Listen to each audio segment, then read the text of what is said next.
aujourd'hui on se retrouve pour une nouvelle vidéo Back to School puisque je commence enfin la série Back to School maintenant que j'ai fini mes vlogs de vacances. Donc tout d'abord ma ring light est complètement morte, en fait le fil est littéralement cassé, donc je ne sais que faire face à ça. Il faut que je rachète encore une ring light en sachant que j'en ai deux qui sont cassées déjà, donc ça m'embête un petit peu en sachant que mon micro est aussi bancal, donc en fait on se retrouve avec des vidéos de très mauvaise qualité. Pour l'instant je peux rien racheter de toute façon, donc on va rester avec le trépied de la ring light, avec la ring light du coup pas allumée. Donc aujourd'hui on se retrouve pour faire le bilan de ma deuxième année puisque je fais à peu près ça tous les ans depuis la terminale. Donc je fais un petit peu le bilan de mon année scolaire. Donc il faut savoir que comme d'habitude cette vidéo n'est absolument pas préparée, donc je vais découper ça en plusieurs catégories, mais je risque de me rappeler des trucs un petit peu trop en retard puisque comme d'habitude je n'ai absolument aucune capacité à m'organiser avant de faire quelque chose. Surtout en ce qui concerne les vidéos, j'aime beaucoup faire des choses à l'improviste. En tout cas je vais découper cette vidéo avec comme d'habitude le côté un petit peu vie sociale, ma vie en dehors des cours, les cours, tout ce qui est examen, etc.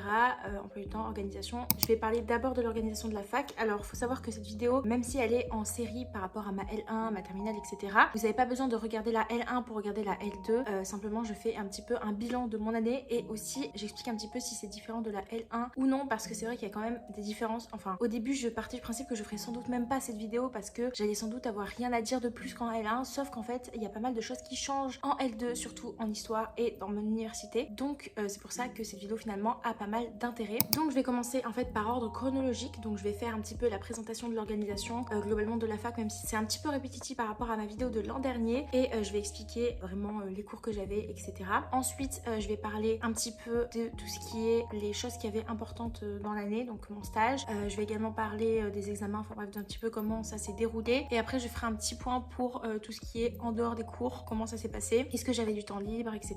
Donc tout d'abord l'université, comme d'habitude, c'est à peu près la même rengaine, j'ai envie de dire. On a notre pré-rentrée, je dirais tout début septembre, donc moi c'est le 3 cette année-là, mais l'année dernière c'était le 6, le 5, je ne sais plus, ou le 4 peut-être. En tout cas, on a la pré-rentrée, donc on nous explique certaines choses, mais en l'occurrence on nous a parlé des stages, puisqu'on avait un stage obligatoire à faire. Il était compté sur le deuxième semestre, mais c'était un stage qu'on pouvait faire dès le premier semestre, donc on a même eu une réunion de rentrée par rapport à ça. Donc voilà, c'est à peu près tout ce qu'on sait lors de la réunion de rentrée, et après on a les livrets d'études à nous-mêmes regarder pour choisir quels sont nos cours, puisque je suis en licence d'histoire et dans ma licence on a des cours à choisir, c'est pas du tout imposé. Donc on a les fameuses fondamentales, donc en L2 c'est un peu différent de la L1, c'est pour ça que c'est important de faire cette vidéo parce que du coup l'emploi du temps est complètement différent. Donc d'abord on a les deux fondamentales pareil qu'en L1, sauf que là la différence c'est qu'on choisit en fait quand est-ce qu'on a, c'est ce qu'on avait fait au deuxième semestre de L1, mais en tout cas là on choisit vraiment quand est-ce qu'on a quelle fondamentale. Donc moi au premier semestre j'ai pris histoire moderne et histoire ancienne, et ensuite au deuxième semestre j'ai pris donc histoire médiévale et histoire contemporaine. En tout cas nous avons donc les cours, comme je vous les ai dit, les cours fondamentaux. Premier semestre on a un cours de méthodologie, un cours d'anglais, et on a aussi des spécialités et un cours d'approfondissement, je sais plus comment ils appellent ça, mais en tout cas c'est un cours qui ressemble à une fondamentale. En fait il y a tout autant d'heures, mais c'est plutôt sur un sujet qu'on approfondit. Donc pour récapituler, au premier semestre j'ai eu histoire ancienne, donc c'était sur la Grèce, on voit la mémoire vraiment, donc c'était la Grèce un petit peu, je dirais d'Alexandre le Grand, passant par les diadoques, comment ils se sont dispatchés un peu partout, enfin vraiment c'était assez chronologique, mais il y avait quand même un peu de thématique à la fin. Ensuite en histoire moderne j'avais un cours sur l'histoire du genre qui était vraiment hyper intéressant, donc on a parlé du genre féminin bien sûr, avec tout ce qui est féminisme, mais aussi lié au genre masculin, donc du coup c'était hyper intéressant. Enfin, vraiment j'ai trouvé ce cours méga intéressant, mais il y avait beaucoup de travail quand même. Ensuite le cours d'approfondissement dont j'ai complètement oublié le nom, moi j'avais histoire de l'Italie. Alors ça paraissait hyper sympa, mais en vrai c'était un petit peu hyper dur, enfin le sujet, enfin c'était compliqué je trouve, et il y avait beaucoup de cours magistraux qui étaient, enfin le prof parlait super vite et c'était vraiment dur, et même au niveau des chapitres je trouvais que c'était vraiment galère. Ensuite en plus de tout ça nous avons des spécialités, donc c'est des petites options je dirais, où on a à peu près 2 heures par semaine, et on a toujours la délimitation CM, TD la plupart du temps, mais certains profs ont que des TD en spécialité ou que des CM, enfin, en fait c'est libre aux profs, donc c'est juste des cours sur un certain sujet. Moi au premier semestre j'ai eu un cours qui portait sur un cours de géo en fait, de type préparation aux commentaires de texte, puisque c'est ce qui est au CAPES, donc c'est un cours un peu de préparation par rapport à ça. Après on avait de la méthodo, donc ça c'est que sur la moitié du semestre, donc on a en fait en méthodo de la culture numérique, donc c'est de l'informatique, et à côté on avait de la communication orale, donc on l'aura pas en L3, c'est que en L2, mais c'est juste pour apprendre à bien parler, donc on avait des oraux en tout cas, et c'était fait par des masters ou des doctorants je sais plus. Et pour finir j'ai eu de l'anglais tout simplement, c'est vraiment l'anglais de la fac que je n'apprécie pas du tout parce que beaucoup d'oraux, beaucoup de trucs à apprendre par cœur, en tout cas je trouve que ça n'apprend pas vraiment à dialoguer en anglais, ça apprend surtout à apprendre par cœur et à répéter ce qu'on a appris, même si c'était un petit peu mieux cette année, mais j'aime pas l'anglais de base, enfin j'aime pas les langues parce que j'aime pas parler à l'oral et tout, donc c'est pas mon truc, mais ça va. Ensuite, au deuxième semestre, en histoire médiévale, j'ai eu un cours sur les sociétés barbares, donc en Occident, donc c'était hyper intéressant, mais il y avait vraiment beaucoup de charges de travail, même si je crois que les cours étaient, enfin j'aimais beaucoup la façon dont le CM était fait et j'ai apprécié apprendre les CM, je trouve qu'ils étaient faciles à apprendre, mais il y avait beaucoup de travail en TD. Et après, en cours d'histoire contemporaine, j'avais l'histoire de l'Inde britannique, ce qui était assez bancal puisque mon prof était un petit peu bancal sur ce sujet, je ne sais que dire face à ça. Il s'améliorait en fait au fur et à mesure, donc vraiment à la fin il y avait des PowerPoint et tout, mais au début c'était un peu... En fait c'est la première fois qu'il donnait cours à des gens, je crois, en tout cas c'est la première fois qu'il faisait un cours lui-même, qu'il faisait un fondamental, vous voyez, donc il savait pas comment il fallait faire en TD, comment nous évaluer, on avait presque pas de devoirs, mais il savait pas vraiment comment faire, donc c'était un peu approximatif parce que c'était... je pense que c'est pas quelqu'un qui est habitué à ça, donc forcément c'était un peu bancal on va dire. Du coup ça c'était mes deux fondamentales. Ensuite on a une sorte d'approfondissement, la dernière fois j'avais pris histoire de l'Italie et cette fois j'ai un cours sur les Alpes. Vraiment je ne connais plus les noms, les intitulés des cours, mais en gros c'est un cours porté sur à peu près toutes les époques, mais plutôt centré sur l'histoire moderne avec ce qui se passe dans les Alpes. Donc c'est un cours que j'ai trouvé vraiment pas mal intéressant parce que c'était porté sur la région, du coup c'était très sympathique. Et ensuite comme d'habitude mes fameuses spécialités, donc j'en avais une sur le Saint-Empire romain germanique, ce qui était plutôt intéressant, et ma deuxième spécialité c'était sur l'Algérie coloniale, ce qui était pas mal intéressant. Après c'est vrai que la prof allait très vite en cours et elle avait pas du tout de diaporama, donc c'était fallait beaucoup écrire ce qu'elle disait, mais moi ça me convient parce que quand il y a des diapos, je sais, enfin j'ai du mal à rester sur ce que dit la prof plus le diapo, alors que quand il y a que la prof qui parle, j'arrive à écrire en fait, donc moi ça me convenait, mais je sais que ça convenait pas à tout le monde. Alors rappelez-vous, on avait méthodo et anglais au premier semestre, et là la méthodo a été remplacée par une option qu'on prend soit parmi les options internes, soit parmi les ETC de l'établissement. Moi j'ai pris une option astrophysique, vraiment méprenez-vous, il n'y avait pas du tout de chiffres et tout, c'était hyper intéressant. Franchement je crois que j'ai été méga surprise parce que vraiment c'était méga intéressant. Et après ce qui a remplacé l'anglais c'était le stage, donc j'avais un stage à faire de 70 heures. Moi j'ai commencé, alors j'ai vraiment galéré, mais je vais vous faire toute une partie stage vraiment dans cette vidéo je pense. Donc là je vais passer sur une partie un peu plus mon emploi du temps, parce que du coup je vous ai présenté mes cours, donc je vais vous montrer mes emplois du temps en photo parce qu'en fait je me rappelle plus, donc je vais essayer de vous glisser une photo de mon emploi du temps du premier semestre et ensuite une photo de mon deuxième semestre. J'espère que je vais en retrouver parce que sinon ce serait vraiment la honte de me décaler comme ça pour rien du tout. Donc voilà, c'était des horaires assez convenables je trouve. Niveau charge de travail, il y en avait quand même pas mal cette année, puisque une grosse différence avec la L1, et attention c'est vraiment énormément différent, mais ça c'est vraiment dans ma fac, dans ma licence, mais c'est vraiment spécifique, c'est qu'on a eu des tonnes et des tonnes et des tonnes et des tonnes d'exposés. En L1 je n'avais eu qu'un exposé au deuxième semestre, or en L2 j'en ai eu dans toutes les matières. Alors bien sûr j'avais en général par semestre on avait à peu près un exposé, je dirais une sorte de dissert, de commentaires et ou un devoir sur table, donc ça dépend, soit c'était la dissert en DM, soit c'était en mode devoir sur table, donc ça dépend. En tout cas on a presque toujours eu une sorte de devoir sur table, un exposé plus la dissert et bien sûr dans certaines matières des trucs à préparer bien sûr. Ce que je viens de vous dire c'est vraiment pas tant pour les fondamentales, parce que par exemple en médiéval j'ai eu des préparations de textes, ah oui, et une fiche de lecture 60 pages, donc j'ai eu beaucoup de choses à faire. Donc voilà pour le petit point oraux, c'était pas forcément prévu mais voilà. Donc c'est la grosse différence par rapport aux années précédentes, c'est qu'on a que des oraux dans toutes les matières. On a bien sûr des dissertations, des commentaires de texte comme d'habitude puisque c'est ce qu'on a au moment des partiels, sauf que on a déjà fait beaucoup d'entraînement en L1, donc en fait on ne fait plus trop de dissertations. Bien sûr on en a au moins une par semestre dans chaque matière, mais je veux dire on fait pas plein d'entraînements, enfin je veux dire on ne fait pas que bosser sur la dissert. Contrairement à la L1 on faisait beaucoup de méthodologie de ce genre d'exercice. Donc voilà, si je peux vous dire mon avis sur la charge de travail, c'est beaucoup plus élevé qu'en L1, même si j'avais des profs assez exigeants en première année. Honnêtement on a d'autres matières qui demandent beaucoup de travail aussi qui se rajoutent, donc je trouve qu'il y a pas mal de travail quand même. Enfin franchement on est sur une bonne grosse dose de travail. Après c'est vrai que je m'investis énormément, donc je pense qu'on peut faire moins de travail que moi, mais moi je suis très investie. On va faire un petit point sur le stage, la grande particularité finalement de l'année. D'ailleurs je peux répondre à vos questions en commentaire parce que je suis pas sûre d'aborder tous les points. Donc pour ce qui est du stage, j'ai énormément galéré à trouver puisque je ne suis pas originaire de la ville où je fais mes études. J'habite dans la campagne perdue mais trop loin pour pouvoir rentrer jusque là-bas pour faire mon stage dans le collège, lycée ou école où j'ai été. Donc il fallait que je trouve un stage dans une école ou un collège etc où je n'avais pas été scolarisée. Et ce qu'on ne sait pas c'est qu'ils ne prennent pas de gens qui ne connaissent pas. Je sais pas si ça vient du peu envie du pirate ou de la peur parce qu'il y a eu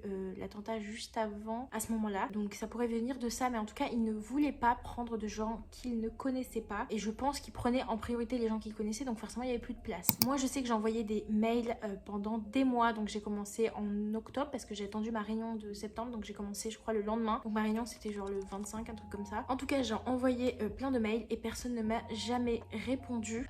Donc c'était ma théorie, à mon avis, il voit pas les mails. J'ai téléphoné aussi, on m'a répondu, pas de souci, envoyé un mail, on m'a jamais répondu à mon mail, on m'a même donné une adresse mail erronée en espérant que ça soit une erreur parce que du coup en fait j'ai retrouvé l'orthographe correcte sur internet, donc j'ai pu envoyer au bon truc, mais j'espère que c'était une erreur de me donner la mauvaise mail ou c'est moi qui me suis trompée. J'espère que je me suis trompée moi. J'ai des potes à qui on a dit oui pas de souci on vous prend, qui n'ont jamais répondu après. Donc moi j'ai eu de la chance, j'ai envoyé un mail en fait à une principale du collège qui habitait qui était à côté de chez moi, et en fait la principale ne pouvait pas me prendre, mais elle a transmis mon nom à son mari qui était prof dans un collège à peu près 8 km. C'est pas énormément loin, mais ça revient à peu près 1h30 de transport, et en fait là-bas on a pu me prendre, donc j'ai pu commencer un stage en janvier, en sachant que ma pote, celle à qui on lui a promis monts et merveilles mais personne ne lui a plus jamais répondu après, quoi, elle était vraiment en galère, donc je lui ai aussi, enfin j'ai demandé à mon tuteur en fait s'il pouvait la prendre aussi. Donc finalement on a été 2 stagiaires dans le collège où j'ai fait mon stage, donc c'était vraiment super intéressant. On a pu voir les méthodes de plusieurs profs différents. J'ai fait un rapport de stage que j'ai rendu en avril, c'était un peu long d'arriver à le finir, mais franchement j'ai eu 18, donc je suis vraiment contente.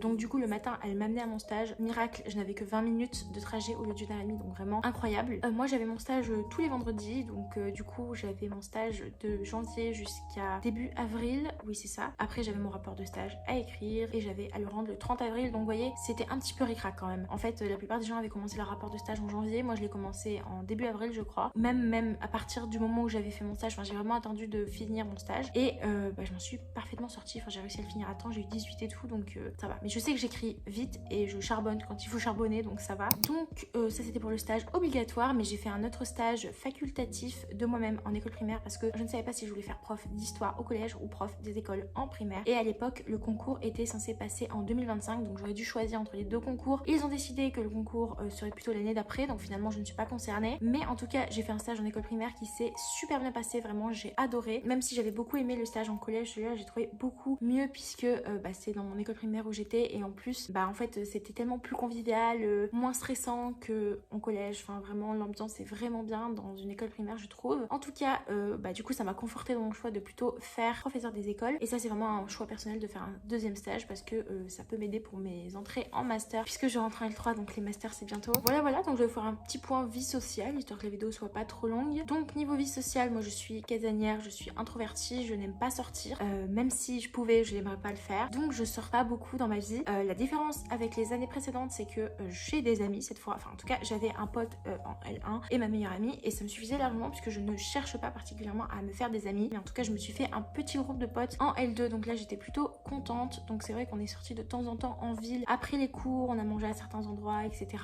Je sors pas le soir, j'aime pas ça, je vais pas dormir chez les gens, je déteste ça aussi. Donc moi je fais des sorties journalières la journée, je rentre à 19h chez moi. Après je sais que c'est particulier, mais je ne suis pas allée en soirée à la fac puisque je déteste ça. Donc moi niveau vie sociale, l'avantage c'est que j'avais beaucoup de temps pour travailler. Donc voilà, la grosse différence c'est que je me suis fait un groupe d'amis, donc on est à peu près 5, donc c'est une différence par rapport à l'année dernière, mais c'est pas particulièrement quelque chose que je recherche, simplement c'est quelque chose bonus parce que j'apprécie les gens. Voilà, je suis pas une meuf aigrie, c'est juste que je ne recherche pas particulièrement des amitiés parce que je suis très satisfaite des amis que j'ai, mais si j'en ai en plus, tant mieux.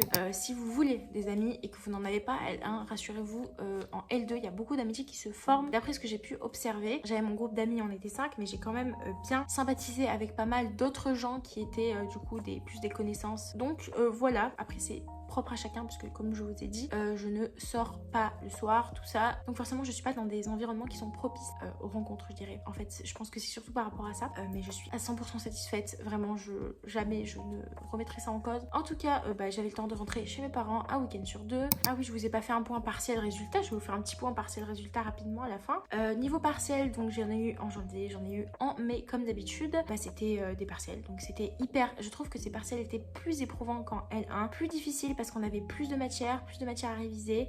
Les cours étaient plus longs aussi. Franchement, on avait d'autres choses à gérer, surtout au deuxième semestre où on avait le rapport de stage en même temps que les partiels, où on n'avait pas de semaine de révision, presque pas en fait, aux 2 semestres quasiment. Et c'est vrai que même si au premier semestre, je me suis plutôt avancée dans mes révisions avant, au second semestre, j'avais pas le temps du tout. Donc en fait, je me suis mis à réviser peut-être plutôt 2 semaines à l'avance. Donc finalement, c'était pas énorme. Je sais qu'il y a des gens qui révisent plus tard, mais moi, j'ai besoin de beaucoup de temps parce que j'ai une mémoire vraiment nulle. Donc j'ai besoin de répéter pendant un mois. Donc j'avais l'impression de pas être prête du tout, mais finalement, je m'en suis quand même super bien sortie. Mais comme je le répète toujours, c'est pas que les connaissances et même pas les connaissances quand on est en licence d'histoire, parce que même s'il faut avoir des dates et des notions, l'idée c'est la réflexion. Donc moi, j'arrive à réfléchir sur un sujet même si je connais des dates. Évidemment, c'est important quand même. Je ne connais pas tout par cœur parce que j'essaie d'apprendre, mais parce que je retiens pas. Mais c'est pas grave parce que l'important c'est de réfléchir, de savoir réfléchir plus que de savoir recracher des connaissances, qui fait que moi j'arrive à m'en sortir hyper bien. Alors que pourtant, si on m'interroge, je ne connais pas énormément de trucs parce que j'ai une mémoire vraiment horrible. Je révise pendant des jours et je retiens très peu de choses. Mais finalement, c'est pas si grave puisque j'arrive quand même à avoir des très bonnes notes, puisque j'ai eu 16,6 au premier semestre et 16,5 au second semestre, ou 0,4, je ne sais plus. En tout cas, ça me fait une moyenne de 16,5 sur l'année, donc je suis hyper contente vraiment. Je m'attendais pas du tout à ça, mais pour vous dire, ça prouve à quel point le plus important c'est de savoir réfléchir, puisque croyez-moi, j'avais pas plus de connaissances que les gens autour de moi. Vraiment, c'est juste que j'ai un cerveau qui fonctionne beaucoup avec la réflexion, les arguments. En fait, j'ai un cerveau un peu dissertation. Donc même avant de faire des dissertes en cours, j'ai un fonctionnement cérébral qui fonctionne en organisant mes idées, en trouvant des exemples, en faisant comme ça. Donc ça convient parfaitement à mon cerveau et à ma façon de réfléchir, donc ça glisse tout seul, voilà. Même si bien sûr c'est éprouvant, c'est stressant, la période des partiels, mais voilà, c'est quand même plus appréciable quand ça fonctionne au niveau de ma méthode de fonctionnement, de réflexion, je dirais. Vous avez vu d'ailleurs mes emplois du temps. Je vous ai dit, c'est un peu bancal ma vidéo. Donc les points négatifs, je dirais que c'est le fait que je ne mangeais pas pendant plein de jours, puisque j'avais des cours de midi à 14h, de 8h à 14h, de 10h à 14h, qui fait qu'on n'avait pas de pause de midi, donc c'est un peu compliqué parce que je pouvais pas manger au Crous, donc après je devais manger chez moi, donc j'avais plus de courses à faire. En tout cas, c'est un des points négatifs, je dirais, de mon emploi du temps, parce que c'était correct. Le seul point vraiment négatif, je dirais, c'est le fait que j'avais pas d'horaire pour manger, parce qu'à la fac c'est totalement possible de faire du 8h 20h sans manger. Certaines personnes l'ont fait dans ma classe, donc je sais ce que je dis. Vraiment, c'est un peu bête parce que du coup j'amenais mon plat, parce que par exemple il y a un jour où je faisais du 10h 16h, donc j'avais pas du tout de pause de midi. Vraiment, c'est même pas je finissais à 14h, c'est juste je ne mangeais pas, donc j'amenais un petit sandwich et je mangeais pendant le CM, enfin en tout cas pendant la... En gros, j'arrivais, je mangeais avant que la prof arrive. Et puis aussi j'avais beaucoup de cours qui s'enchaînaient, ce qui fait qu'on n'a pas le temps de changer de salle puisqu'il n'y a pas de sonnerie à l'université, pas de récré, donc en fait il faut se bouger, de changer de salle, sinon le prof fait l'appel sans nous. On est obligé de courir partout entre les salles, surtout que moi j'avais des cours à genre 1 km et je devais marcher. Genre j'avais un cours, par exemple je finissais le cours à midi et je devais marcher pour avoir notre cours à midi à genre 700 mètres. En fait je devais presque courir, enfin c'était un peu le bordel. Et puis les galères de stage, hein, évidemment c'est très stressant de pas pouvoir en trouver, parce que moi j'ai commencé à chercher en septembre quand même, j'ai trouvé mon stage en décembre, donc bon. Donc voilà, je pense que cette vidéo est terminée. J'ai pas non plus abordé, enfin j'ai fait un petit peu des trucs à l'improviste. C'est ma vidéo de deuxième année, donc j'ai un petit peu improvisé parce que il y avait quand même pas mal de choses qui se répétaient. Enfin je vous ai pas expliqué ce que c'était que les CM. Pour magistro, c'est des leçons, ça va super vite, il faut écrire avec l'ordi, ou les TD où c'est plutôt des exercices, des travails sur des textes, etc. Donc gérer les grosses différences, c'est beaucoup plus de travail, on se fait plus d'amis, je trouve. Enfin j'avais plus d'amis, et les oraux, l'arrivée des oraux, et puis les stages, voilà. Mais les stages c'est souvent en L3 pour la plupart, donc moi c'était en L2. Mais voilà, c'est les gros changements de l'année. Donc voilà, j'espère que cette vidéo vous aura plu. Si c'est le cas, n'hésitez pas à liker, la commenter, la partager et à vous abonner, ça me ferait extrêmement plaisir. Et puis moi je vous dis à la semaine prochaine pour une prochaine vidéo.